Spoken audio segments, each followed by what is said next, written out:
우리 천국을 기다리는 자들이라는 말씀으로 함께 은혜를 나누겠습니다. 우리가 성경에 보면 성경에는 천국이 세 가지가 있죠. 그래서 첫 번째가 우리 마음 안에 이루어지는 천국을 우리가 첫 번째로 얘기할 수 있고, 예수 그리스도가 다스리는 왕국을 우리가 천년왕국이라고 하는데, 혹은 그것을 또 천국이라고 하죠. 그래서 그것이 우리가 성경에서 보면 두 번째 천국인 것이죠. 예수님이 천년 동안 다스리시는 천국. 그래서 그곳에서는 크고 작은 자가 있는 거예요. 그래서 우리가 예수님께서 말씀하신 것처럼 그곳에서 우리가 믿는 형제를 실족하게 하지 않는 것, 혹은 그들을 옳은 길로 인도하는 자가 큰 자가 되는 것이고, 또 우리가 믿지만 믿는 사람처럼 살지 않을 때 우리가 작은 자가 되는 것이죠. 그리고 마지막으로 우리 이제 천년 왕국이 끝난 후에 그 보좌에 하나님이 앉으시는, 우리 아버지이신 하나님이 앉으시는 새 땅에 임하는 진짜 천국이 오는 것이죠. 거기에는 높고 낮은 것이 없는 거죠. 모든 자가 구원을 받고 영생을 얻는 거예요. 그래서 우리가 성경을 보면은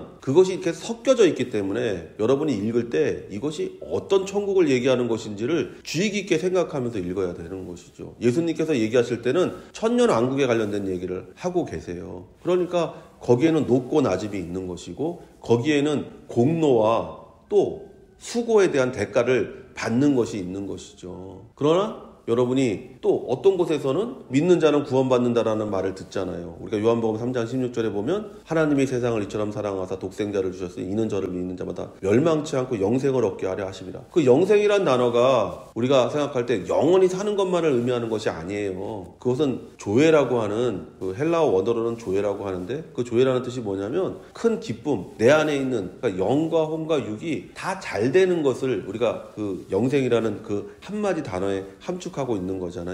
그건 언제냐? 하나님이 다스리시는, 우리가 요한계시록을 보면 요한계시록에 그렇게 되어져 있잖아요. 세 가지의 천국이 있습니다. 그래서 우리가 8장에서부터 23장까지는 우리 마음 안에서 어떻게 우리가 천국을 누리고 그 천국 가운데 살아가느냐에 대해서 얘기했다면, 24장부터 시작되는 천국은 예수님이 다시 50에 관련된 천국을 얘기하고 있는 것이잖아요. 그러니까 당연히 누가 천국에서 높습니까? 라고 제자들이 물었을 때는 당신이 유대의 왕이 되면 누가 높은 사람이 됩니까? 라는 육체적인 질문이었는데, 예수님은 그걸 영적인 질문으로 바꿔서 내가 다시 이 땅에 임하게 될 때 큰 자가 있고 작은 자가 있는데, 큰 자는 이런 조건을 가진 자가 큰 자가 되는 것이고 이런 조건을 가진 자는 작은 자가 되는 것이다 라고 얘기하고 있는 거예요. 그래서 우리가 지금 읽고 있는 25장도 동일한 말씀을 하고 있잖아. 예수님이 와서 천년왕국이 되었다. 천년왕국이 되었을 때 슬기롭게 믿었던 사람과 미련하게 믿었던 사람이 어떠한 상을 받고 어떠한 처벌을 받는지에 대한 얘기를 우리가 지금 읽고 있는 거잖아요. 그 다음에 이 다음 말씀이 달란트, 하나님이 너에게 준 재능을 가지고 네가 어떻게 했느냐. 그거는 하나님이 다스리시는 신천 신지 새 땅과 새 하늘에서 있는 일이 아니라, 거기는 누구나가 다 구원받고 평등한 세상이잖아요.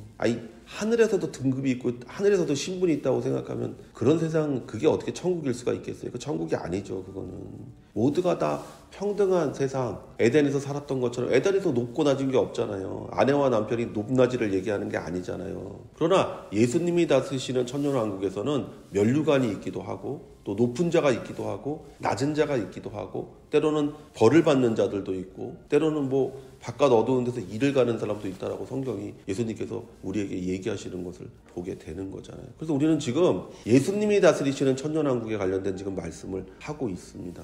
성경은 우리의 신분을 아주 중요하게 기록합니다. 우리는 하나님의 자녀입니다. 요한복음 1장 12절에 영접하는 자 곧 그 이름을 믿는 자들에게는 하나님의 자녀가 되는 권세를 주셨으니, 우리는 또한 하나님의 일을 위해 부르심받은 종입니다. 로마서 6장 12절에 그러나 이제는 너희가 죄로부터 해방되고 하나님께 종이 되어 거룩함에 이르는 열매를 맺었으니 그 마지막은 영생이라. 마지막으로 우리는 예수 그리스도의 신부입니다. 고린도후서 11장 2절에 하나님께서 여러분을 염려하시는 것처럼 나도 염려하는 나머지 마음이 놓이지 않습니다. 그것은 내가 순결한 처녀인 여러분을 오직 한 남편 그리스도에게 바치려고 정혼을 시켰기 때문입니다. 즉 우리가 이 세상을 살아가면서 우리는 삼중적 신분을 가지고 있는 것이죠. 첫째는 우리가 하나님의 자녀다라는 이 신분, 둘째는 자녀이지만 우리는 하나님의 종이다 라는 신분. 셋째는 우리는 그의 신부다라는 이 신분을 가지고 있는 것이죠. 아니 어떻게 자녀인데 종이 됩니까? 라고 얘기하는 사람들이 많아요. 그런데 여러분 역사 사극 같은 거 보시면 알잖아요. 왕의 아들이에요. 근데 왕의 아들이 뭐가 됩니까? 신하가 돼요. 그러면 그 왕의 아들인 신하가 그 임금 앞에 가서 아버지 이렇게 얘기하지 않잖아요. 폐하라고 얘기하잖아요. 폐하. 그러면서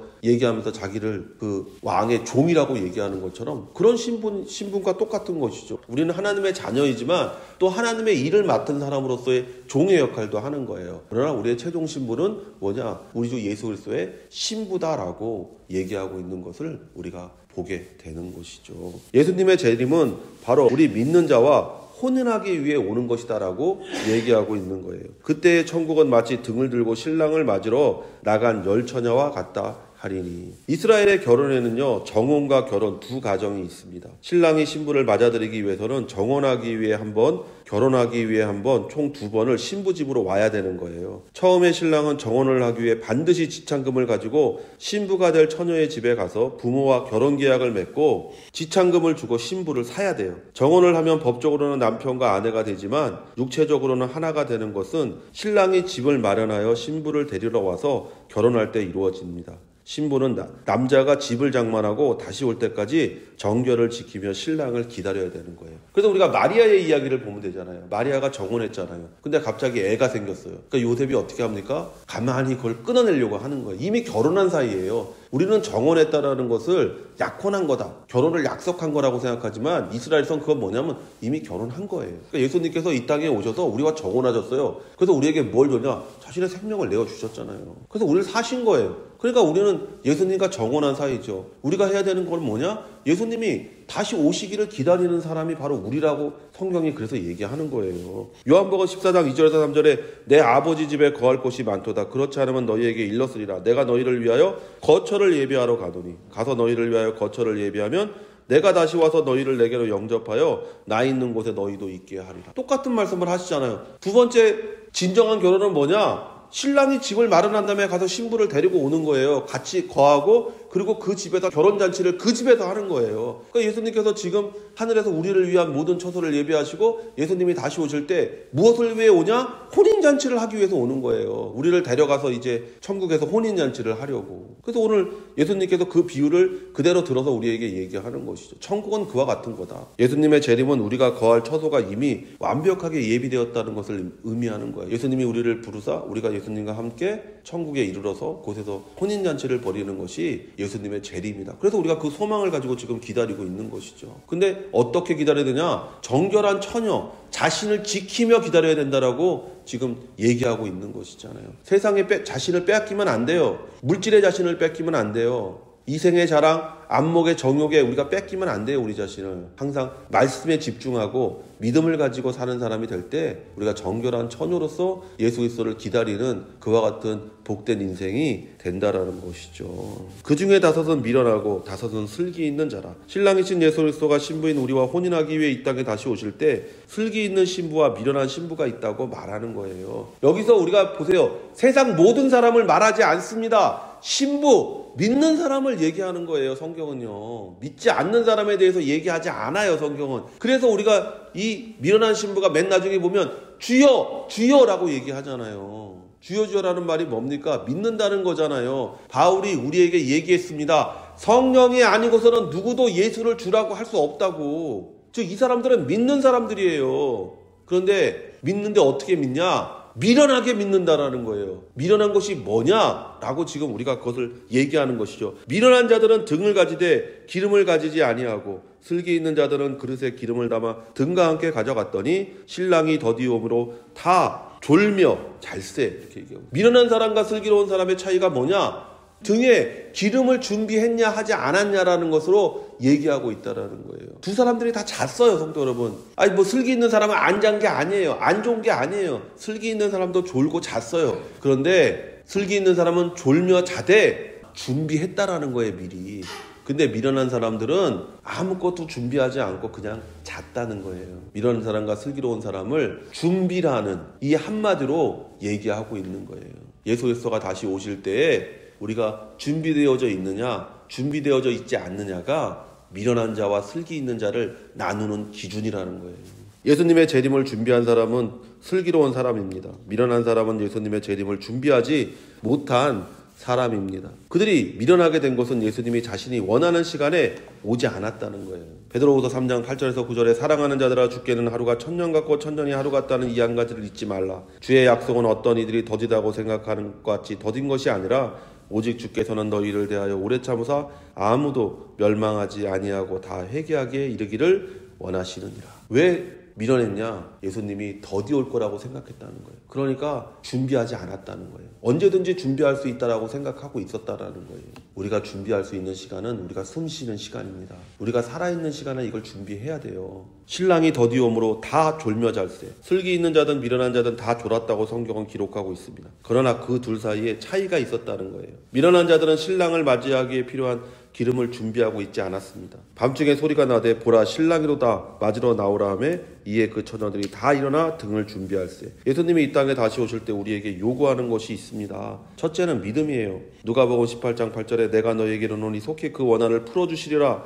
그러나 인자가 올 때 세상에서 믿음을 보겠느냐 하시니라. 둘째로 하나님이 내게 맡겨주신 것에서 우리는 얼마나 많은 것을 하나님을 위해 사용했느냐를 예수님께서 요구하시는 거예요. 마태복음 25장 20절에서 21절에 5달란트 받았던 자는 5달란트를 더 가지고 와서 이르되 주인이여 내가 5달란트를 주셨는데 보소서 내가 또 5달란트를 남겼나이다. 그 주인이 이르되 잘하였도다 착하고 충성된 종아 내가 적은 일에 충성하였음에 내가 많은 것을 내게 맡기리니 내 주인의 즐거움에 참여할지어다 하고, 예수님께서 우리에게 이 땅에 오셔서 두 가지를 요구해요. 너 나 믿는 믿음이 있냐? 그 믿음의 증거가 뭡니까? 끝까지 네가 기도했냐라는 거예요. 둘째는 뭐냐면 내가 너에게 준 재능, 내가 너에게 준 물질, 내가 너에게 준 것을 가지고 너 그걸 어떻게 사용했냐라고 묻는다는 거예요. 미련한 자들이 슬기 있는 자들에게 이르되 우리 등불이 꺼져가니 너희 기름을 좀 나눠달라 하거늘 슬기 있는 자들이 대답하여 이르되 우리와 너희가 쓰기에 다 부족할까 하노니 차라리 파는 자들에게 가서 너희 쓸 것을 사라 하니. 종말의 때에 회개의 기회는 다시 주어지지 않습니다. 종말의 때에 믿음의 기회는 다시 주어지지 않습니다. 그때 가서 믿으면 되죠. 그러니까 사람들이 흔히 얘기하는 거죠. 죽기 전에 믿으면 되죠. 그걸 믿을지 안 믿을지 그걸 누가 합니까? 지금 숨 쉬는 동안에, 지금 살아있는 동안에 내가 믿고 하나님이 내게 주신 것을 가지고 나눌 줄 아는 사람이 될 때, 베풀 줄 아는 사람이 될 때, 그럴 때 여러분이 등을 준비하는 사람이 되는 거예요. 그들이 살아간 사이에 신랑이 오므로 준비하였던 자들은 함께 혼인잔치에 들어가고 문은 닫힌지라. 그 후에 남은 자 처녀들이 와서 이르되 주여 주여 우리에게 열어주소서. 대답하여 이르되 진실로 너희에게 이르노니 내가 너희를 알지 못하노라 하였느니라. 그런즉 깨어있으라. 너희는 그날과 그때를 알지 못하느니라. 우리는 다시 한번 예수님이 깨어있으라는 충고와 경고의 말씀을 듣습니다. 우리는 깨어있어야 됩니다. 깨어있다는 게 뭡니까? 늘 그것에 대해서 생각한다는 것이죠. 그것에 대해서 우리가 늘 주의한다는 것이죠. 예수님이 다시 오신다면 내게 손을 내미시며 우리에게 요구하실 때 여러분은 그 손에 무엇을 내놓으시겠습니까? 믿음을 내놓아야 되고 소망을 내놓아야 되고 여러분이 이 땅에서 베풀었던 사랑의 열매를 내놓아야지 여러분이 칭찬 듣는 자의 삶을 사는 것이고 또 그리스도의 신부로서 정결한 모습으로 남아있게 되는 것이죠. 예수님이 여러분에게 손을 내밀 때 여러분이 그 손에 아무것도 내놓을 수 없다면 여러분은 부끄러운 자, 수치스러운 자, 바깥 어두운 데서 이를 갈며 후회하는 삶을 사는 그와 같은 자가 될 것이라고 성경은 우리에게 경고하고 있습니다. 삶에서 항상 예수 그리스도를 믿는 믿음을 갖고 예수 그리스도의 다시 오심을 기다리는 복된 성도가 되시기를 예수의 이름으로 축원을 드립니다.